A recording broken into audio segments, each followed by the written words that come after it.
and we could be near 60 by the beginning of next weekend. So not feeling a whole bunch like winter, but what does the winter ahead hold? Let's head down to Mocha Lounge and talk with the rest of the live Doppler 15 Fury storm team for our winter weather special. Join me. Weather coverage you can count on continues now with the 15 Fury Winter Weather Special. Well, here we go again. Another winter is upon us. Before we take a look ahead, let's talk a bit about last winter. Because even though it wasn't the toughest winter ever like we experienced 2 years ago, it still had its fair share of memorable moments. That's right. Last winter we started off with December being mild. Temperatures were above average. We didn't pick up hardly any snow in December, and we didn't have a white Christmas either. In fact, we actually had a wet Christmas. But you know, things got a lot colder in January and February. And speaking of February, that's when Mother Nature really turned the thermostat down. In fact, that was one of the coldest Februarys on record. It ended up being the third coldest February on record, and actually 12 degrees, this is overall, 12 degrees below average for the entire month. Wow. Some other stats to think about.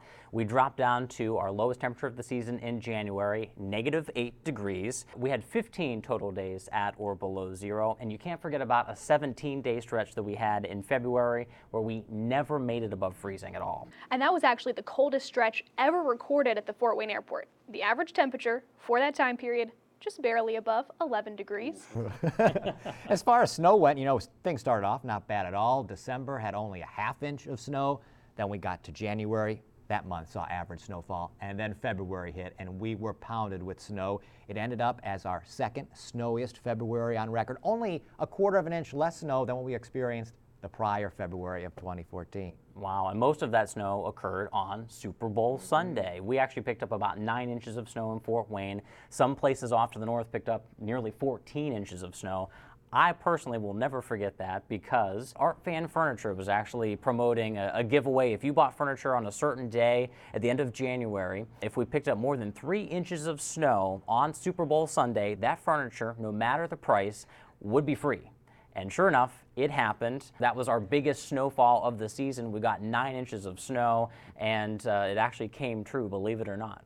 That's crazy. I read that they gave away nearly $2.5 million of furniture from that event.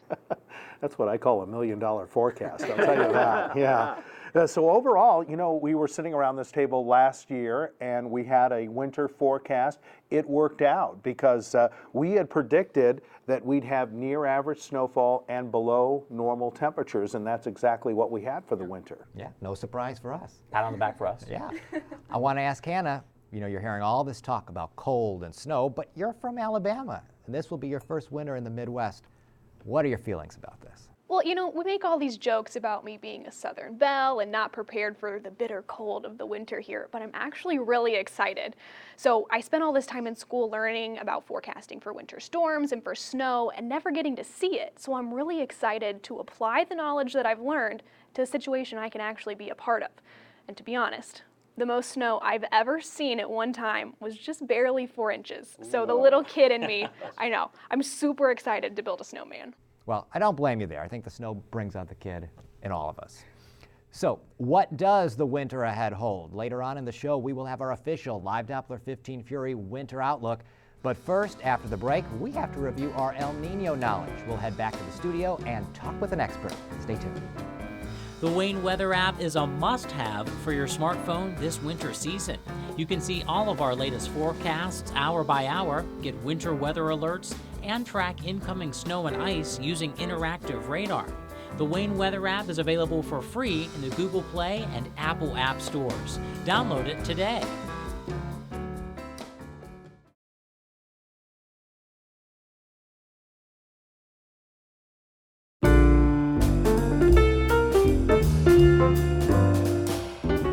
For months now, there's been plenty of talk about this season's strong El Nino pattern. Before we sort through what's fact and what's fiction, let's start by discussing what El Nino actually is. El Nino conditions exist when sea surface temperatures in the eastern and central equatorial Pacific, west of South America, are 0.5 degrees Celsius or more above average for at least 1 month. This warmer water in the tropical Pacific causes changes to the global atmospheric circulation. You see, the ocean is made up of currents of warm and cold water moving all different directions. El Nino changes those currents and the way the winds blow, impacting how storm systems track. The pattern of the jet stream changes during these El Nino periods, with the polar jet stream setting up to our north, keeping the bulk of the cold Arctic air there, while the Pacific jet stream sets up far south of us, keeping most of the moisture in the southern U.S. That's why, typically, we are warmer and drier here in our region during El Nino years. Now time for some expert conversation. Today we have joining us via Skype Mike Halpert from NOAA's Climate Prediction Center. He's the Deputy Director. We're glad to have you here today, Mike. We want to start off with just the question about the strength of this El Nino. We know it's a strong El Nino year, but how does this compare generally to years past?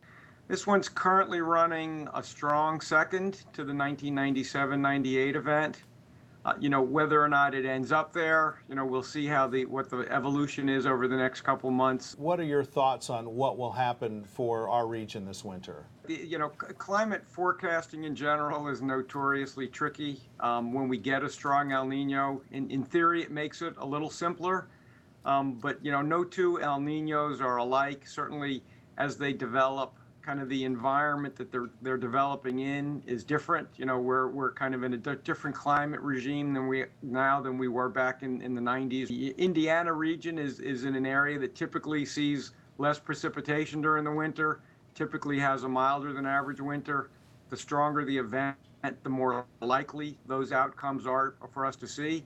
We're kind of banking on a winter like the 97-98 was. Would I expect to see no cold air outbreaks this winter? No. I mean, it could happen. I think if you go back to 97-98, I think there were very few. Mike, is the El Nino, has it reached its peak strength?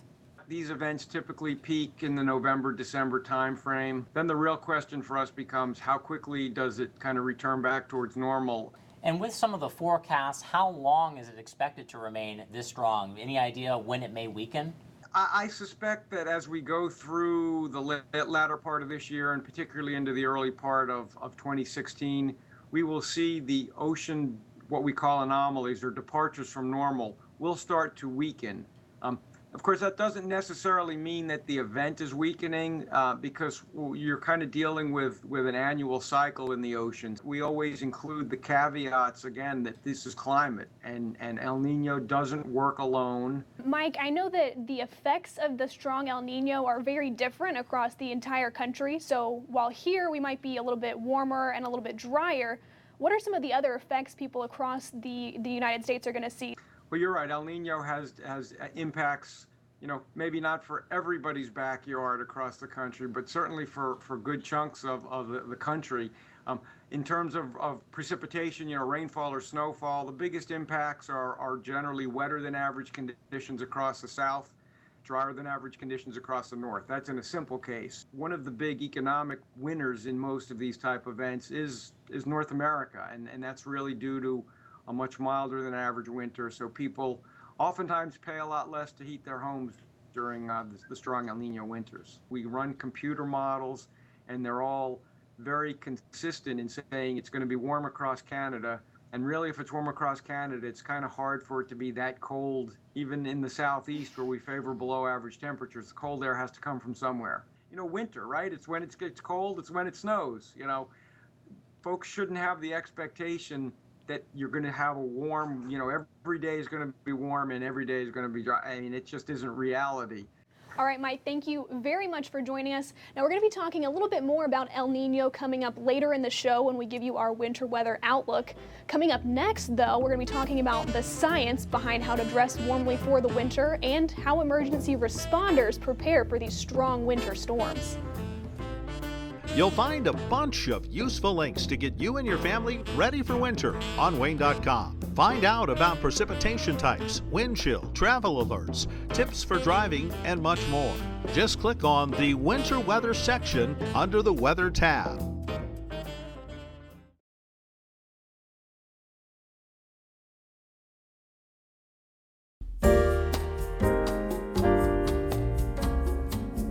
When temperatures drop, you obviously have to change your wardrobe. So this being my first northern winter, I figured we could all benefit from some winter weather advice. Today I'm here at the ski pole with Dave Lutz. He and his wife Irene own this place, and he's going to talk to us today about how to stay warm during the winter. So Dave, let's start at square one. What can you tell me about looking for a warm winter coat? We really like coats that are windproof, waterproof, and breathable. Most olive jackets now come with a pretty hard surface, and the weave is so tight that water molecules do not go through. But vapor molecules, which are smaller, they can escape, so you get a breathable material. Many people have recommended down coats to me, but Dave had one caution about the material. Down is very warm as long as it stays dry. If down gets wet, sometimes it clumps. Like jackets, snow pants and gloves also need to be windproof and waterproof. Most of the gloves that we carry are waterproof, and that can be done by a material called Gore-Tex, which is a membrane that lets water molecules stay on the outside, but the vapor molecules can escape. Mittens are warmer than gloves because the fingers can work together to keep the warmth there. The key to warmth is layers. As for what kinds of layers, Dave suggested some fabrics that are better than others. You don't wear cotton next to the skin, even though it feels good. Cotton has a tendency to hold moisture, so if you perspire, then that material is damp and you feel it next to the skin, and then you chill. Silk feels very good next to the skin, and it's lightweight. Each strand of silk is hollow inside, so there's an extra dead air space, and dead air spaces are good insulators. The best, though, is wool, and wool has a reputation of itching, but if you get good quality wool, it doesn't itch. Each strand of wool has little barbs that stick out, and they clip all that off, and so you don't get those little barbs itching your. Something you may not have thought of before, the material of your socks is critical to keeping you warm and dry. Any kind of a sock that will not hold moisture but let it go on through is the best. So some wool content would be good. A cotton sock feels good, but it might not give you the warmth potential. So next time you go shopping, here's what you need to know. Cotton feels good, but won't keep you as warm. Down, fleece, silk, and treated wool feel good and will keep you warm. And Gore-Tex is great at keeping the water out. So now I'm all dressed and ready for winter. Now these tips don't only apply to you and I, they also apply to people that spend lots of time outdoors during the winter season, providing us critical services.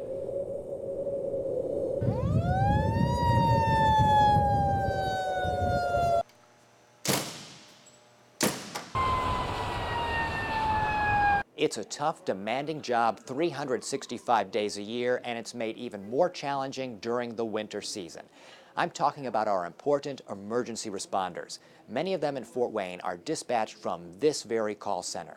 Paramedics, firefighters, and police officers all contend with the same dangerous conditions we do, plus the added potential and pressure of dealing with life-threatening situations. We have issues with accessing people's houses when there's a lot of snow on the ground. Our cots don't roll very well through the snow. In severe weather, our response times can be doubled. We're subjected to driving on the same roads that everybody else is. We have to be cognizant of how we're driving, because if we don't get there, we're not doing anybody any good. Getting to the scene of an emergency is only one part of the challenge. You can't forget to factor in how the cold and snow can affect the body and mind. Wintertime is difficult because we'll be in a house fire and it might be 200 to 300 degrees inside and you're sweating, and then you come out and it's 5 degrees outside. This is a rigorous time of year to drive, not only mechanically for your vehicle, but also psychologically. You know, it's taxing. You know, some people are mentally spent when they get home, because if they have to drive 30 miles one way, it's tough. One of the most dangerous things emergency personnel encounter during the winter is ice. Days with freezing rain or new fallen snow can really be a challenge. We did have a firefighter get injured last February, slipped and fell on the ice, and he had an air pack on and he landed right on his back and broke some ribs. Driving accidents are one of the most common calls emergency responders get during the winter months. From December through February over the past 6 years, there have been around 38,000 vehicle crashes reported in Northeast Indiana. Of those, over 5,000 were crashes with injuries. People are probably surprised to hear that the weather doesn't cause the crashes. It's the way that we drive in the weather. A SUV or a crossover, whatever, might have four-wheel drive, but it does not have four-wheel stop. So don't overdrive your ability and don't overdrive the capability of your vehicle. The emergency crews we spoke with prepare for the winter season throughout the year in many of the same ways you and I do, like building an emergency kit and making sure their vehicles are ready for snow and ice. Well, with Indiana weather, we prepare for the worst every year because you never know what it's going to be like. You know, extra blankets, we layer up in the winter because we're preparing ourselves to be exposed to the elements for potentially hours on end. After the brutal cold and snow we've seen over the past few winters, some preparations have changed. We learned quite a bit from that experience. We learned some of the challenges that we can expect in a heavy snow. So we've added extra units and extra personnel during winter storms to accommodate for that. I mean, we never shut down the nozzles all the way. We always keep the water flowing. We try to rotate crews. We call in extra crews on a typical house fire just because of the extreme cold. There are some ways we as citizens can help our emergency responders during the winter months. After a heavy snow, clear your sidewalk. If you're able, help your neighbors clear their sidewalks so that if we have to get to your house in a hurry, we're able to. If you have a hydrant in your front yard, if you'd be courteous enough to have those shoveled out so we can see them, because as we get a bunch of snow, they start getting buried in snow and then we can't find a water source if we do have a house fire. There's times where we'll see people that they'll only scrape like a small little area on their side window or on their windshield, just enough for them to see. They need to get out and clear those windows. Make sure you and your family are prepared now. Don't wait until it's too late. Our emergency responders are hoping they don't have to hear from you. Up next, we'll take a closer look at how Fort Wayne International Airport and local power suppliers maintain operations during the winter season. The live Doppler 15 Fury Storm Team is on social media.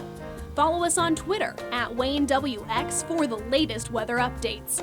You can also follow our individual accounts listed there on your screen. For more news and weather, like our Facebook page too.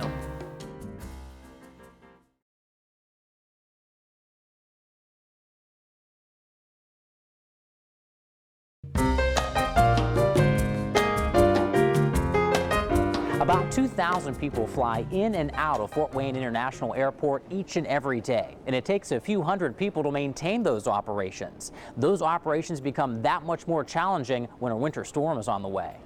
Time is critical to prevent the loss of the runway, to prevent having to divert aircraft. 3 runways, each 150 feet wide and totaling up to 4.5 miles in length, need to be ready at all times for aircraft at FWA. When snow is falling and ice is forming, that means it's all hands on deck for the maintenance crew.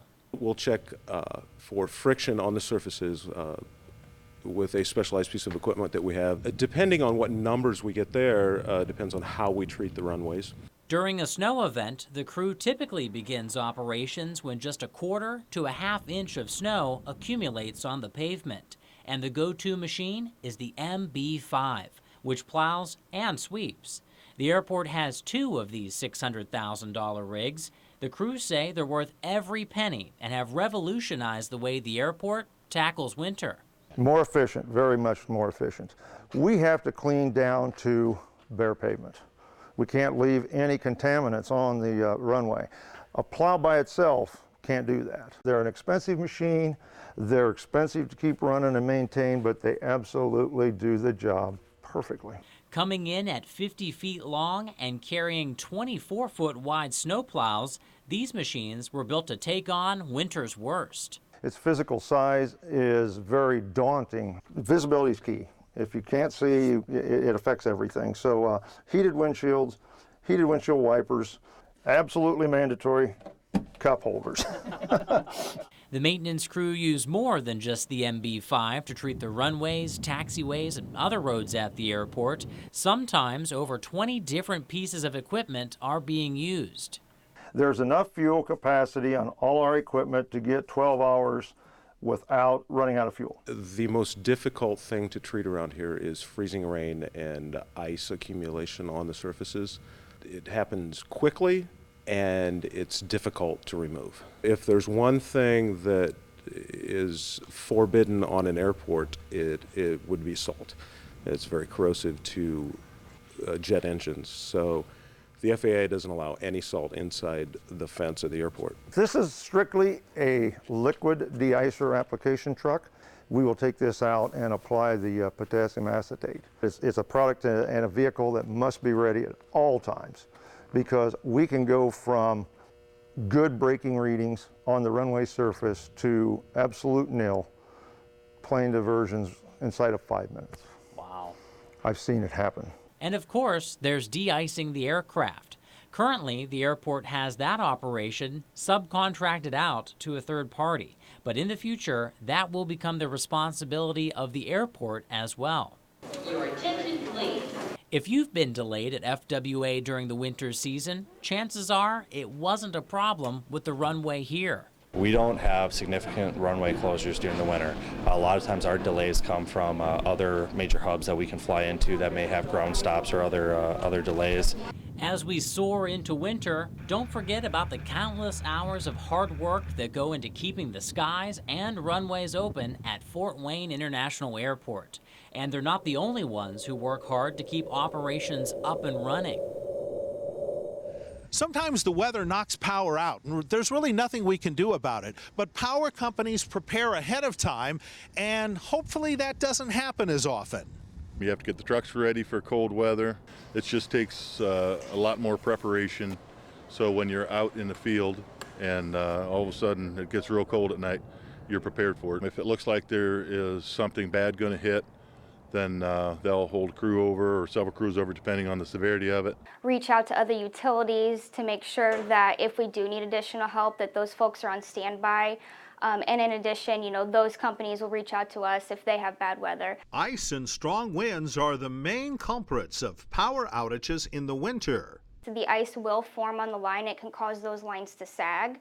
In addition to that, the ice can weigh down trees, and trees are a big cause of power outages. But the lines of natural gas are underground. Their main concern in the winter is the pipes and if they can withstand cold temperatures. Our systems are capable of managing the cold temperatures. It's maintenance, it's planning for the future, it's modernizing our energy infrastructure, and it's making sure our teams are prepared. It is still possible to have natural gas leaks in the winter. If you smell the smell of rotten eggs or sulfur, it's important to get away from the smell.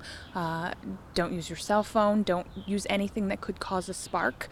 Get to a safe distance with all of your family and call 911. If you hear hissing sounds, that hissing will kind of let you know that there may be some pressure that's being released. And then also seeing blowing dirt or blowing leaves or blowing snow. Remember, your power company is responsible for the lines leading up to your home, and you're responsible for the lines and pipes inside of your home.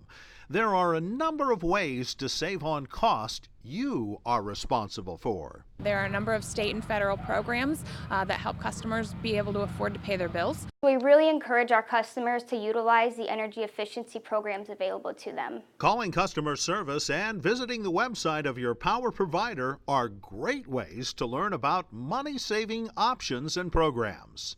Now, straight from the experts, here are some tips to save on your energy bills this winter. Set your thermometer to 68 degrees and leave it. Then decrease it a degree or two when you leave or you go to bed. Just wear an extra layer around the house to stay comfortable. But your best investment during the winter is a programmable thermostat. You can program it to a temperature you want and set times for it to change automatically. Then you never have to worry about it. Coming up next, we'll be giving you our official winter outlook, plus some of our favorite winter weather tips. When winter's worst threatens, count on us to provide team coverage right here on News Channel 15. We'll have updates from the studio and in the field on forecasts, the latest snow totals, and road conditions. We're proud to deliver winter weather coverage you can count on.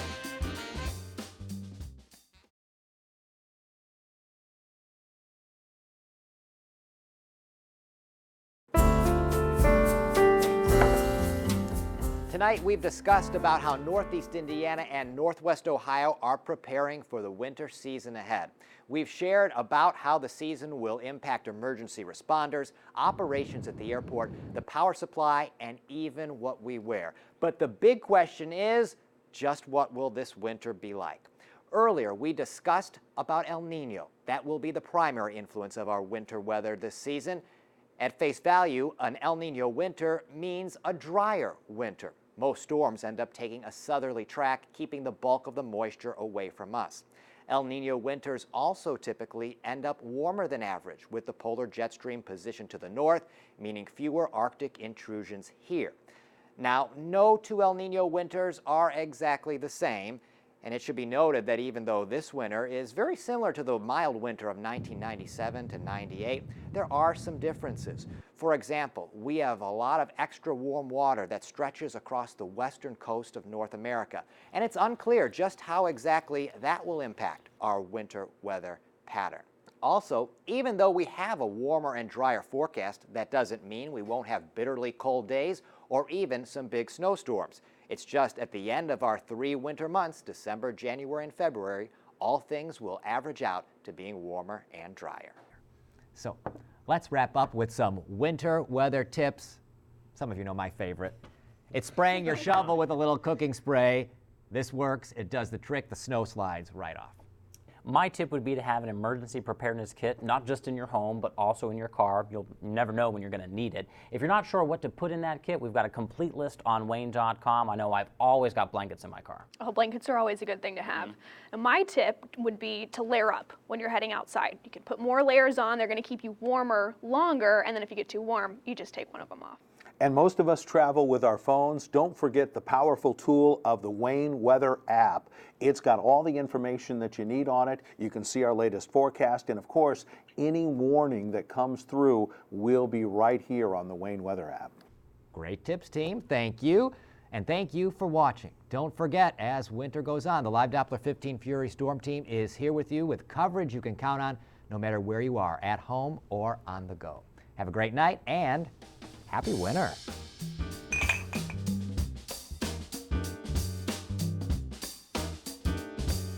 About 2,000 people fly in and out of Fort Wayne International. It's just me. Here we go.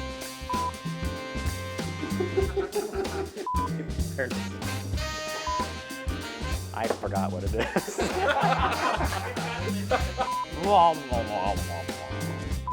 Get it out of our system. El Nino. Okay.